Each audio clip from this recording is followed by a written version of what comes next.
ప్రభు అయిన యేసుక్రీస్తు నామములో మీ అందరికీ వందనాలు. బలమైన పునాదులు సిరీస్లోని 2వ ఎపిసోడ్కి మీకు సాదర స్వాగతం.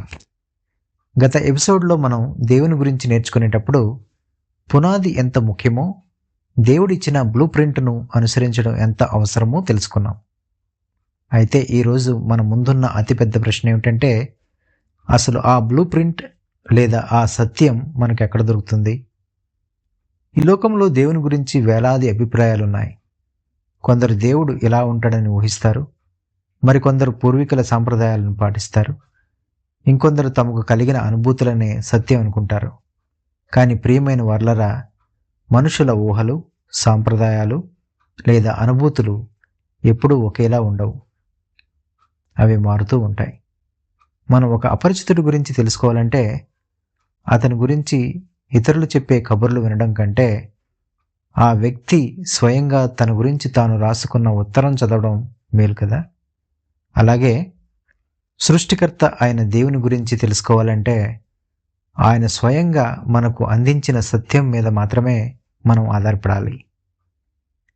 మనం ఒక కొత్త మిషన్ లేదా ఒక మొబైల్ ఫోన్ కొన్నప్పుడు అది ఎలా పనిచేస్తుందో తెలుసుకోవడానికి మనం ఆ కంపెనీ వారు ఇచ్చిన యూజర్ మాన్యువల్ చూస్తాం.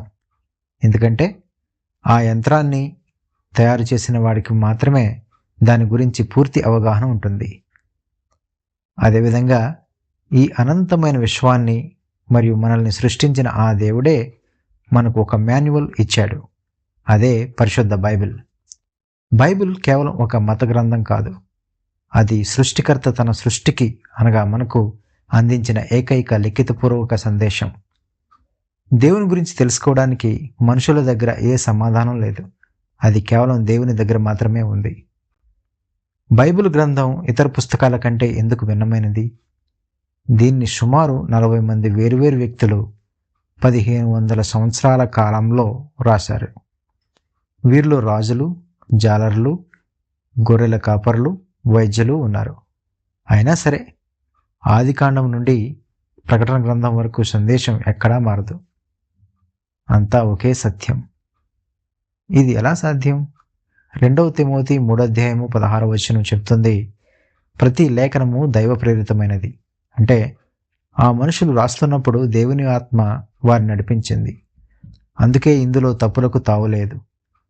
మనం దేవుని గురించి ఏది నేర్చుకోవాలన్నా బైబిల్ మాత్రమే ప్రామాణికంగా తీసుకోవాలి.